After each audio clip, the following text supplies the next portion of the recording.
Hello, gang. Today we're doing something a little different. We're talking about a video game in the world of digital media, art, and design. There is this whole vast world of pop culture that we haven't focused on a lot in this class simply because I think that's the one that you're most familiar with. But that's not to say that pop culture is not worth examining critically and that it's not a valid form of expression. And I think we'll have a discussion about this in class, hopefully, to sort of hash out how we think about different types of media. So we're also going to talk about color in this lecture. We're going to start with some sort of technical stuff and then talk about practical applications, not only for video games, but also for interface design or digital art and illustration. So I'm really excited about this, so let's dive in. You will see complementary colors used in a lot of design and artwork to create sort of maximum visual contrast.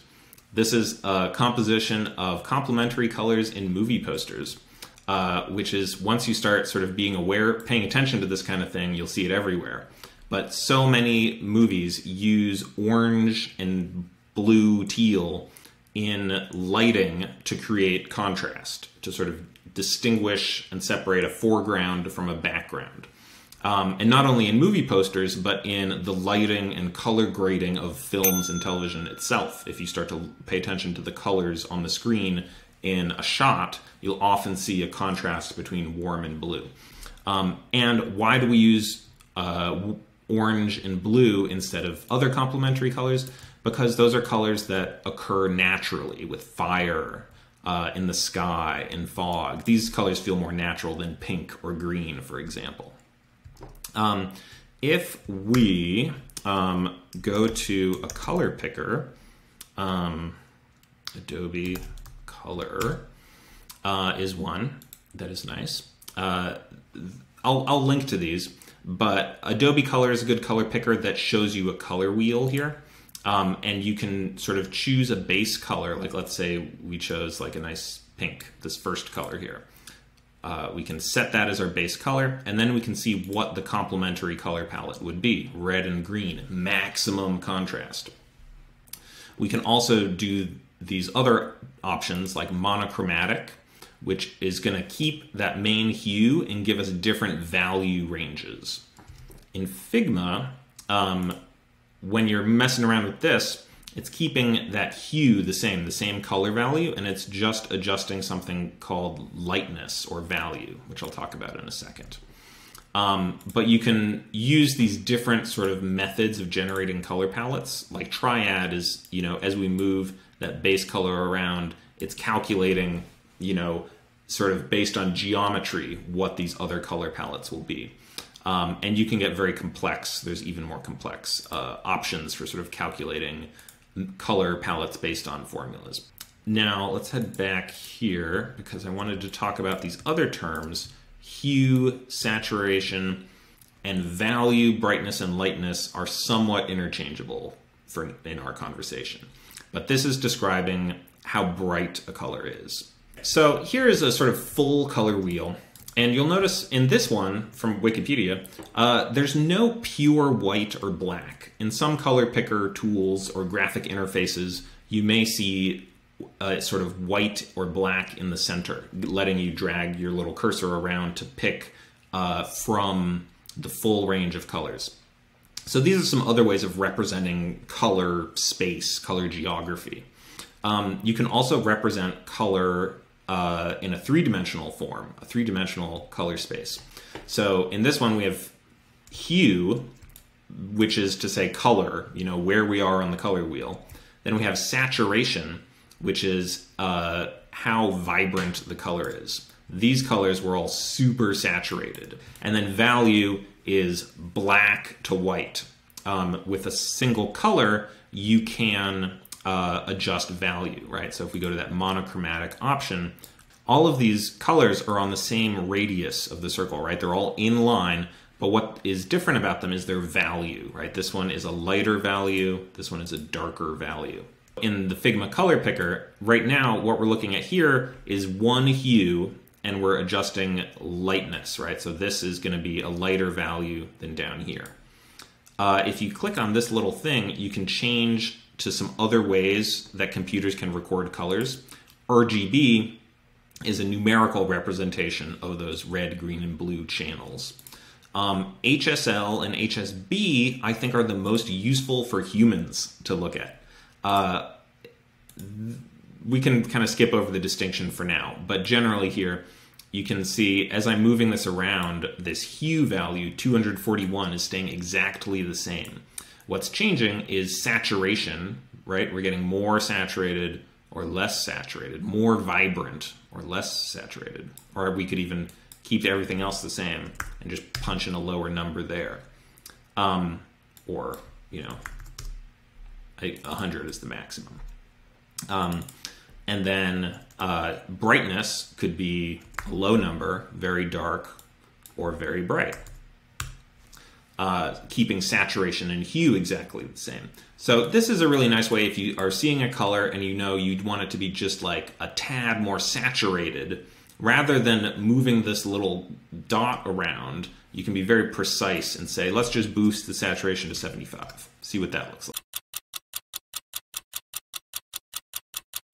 Finally, I want to talk about color in user interfaces and user interfaces of games. So there's some screenshots from Breath of the Wild, a relatively newish Zelda game. I don't know what year it is when you're watching this, but this came out in 2017. And if you look at this image, what's the first thing your eye goes to? I think this is a really powerful example of contrast in lightness and saturation, right? This little stamina wheel, the character's climbing a cliff, and when the stamina wheel runs out, you fall off. So that's like a super important thing for the player to focus on at this precise moment in the gameplay. So you can see how they really emphasize it through color in this shot. These other things in the screenshot, the map, the hearts, and so on, you can think about how much they are emphasized. I think the hearts might be the second most important thing on the screen right now, whereas the map sort of blends into the local environment with its relatively low saturation and low dynamic range of colors.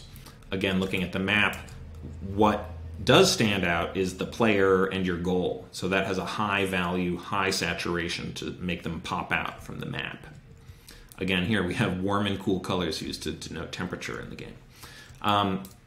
So this also comes into play with text. Text is super important in a variety of design contexts. So here's like, you go to the stable to like choose your horse to ride in the game. So this is character dialogue. This is like which horse you're choosing, and this is the horse's statistics, and this is like what button to press to select a horse. So that's a lot of information for someone to figure out. But, you know, humans are going to start scanning at the top left and work their way down. So this is kind of the most important stuff. We can see this white border is denoting what our active selection is, which is an important consideration for interface design. We have green signifying status of a horse, as well as, you know, if even without reading the words, we can tell that this one is special.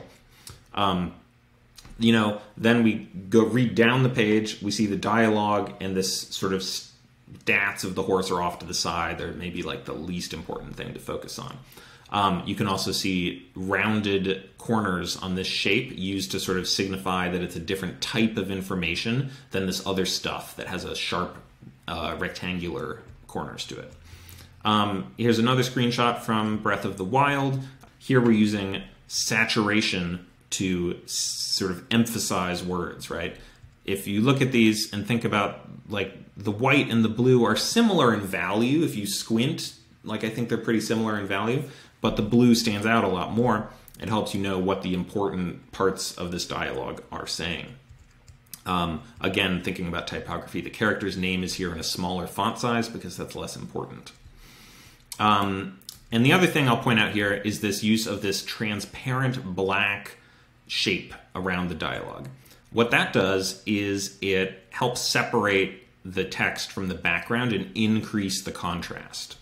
With text, we often refer to contrast as a shorthand for value, because you can have contrast in scale or other aspects of your sort of formal design principles.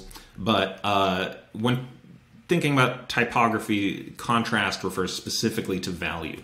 So if we look at these colors, remember all colors have values. This is like a really quick hack to improve your design skills a lot. So each of these colors has a value. Which one has the darkest value, do you think?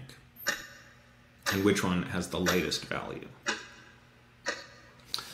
If we put this text on top of the images, this text is black. And which of them is the easiest to read? I think it's this one, because this has the highest contrast in value. If we think about where these colors are in our color picker, you know, that light blue is something like up here.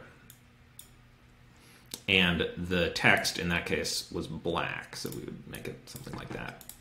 So you can see the black is like down here, and the light blue is up near the top. So high contrast in value. If we turned the saturation to 0 on these, it becomes white, right? It's like very light.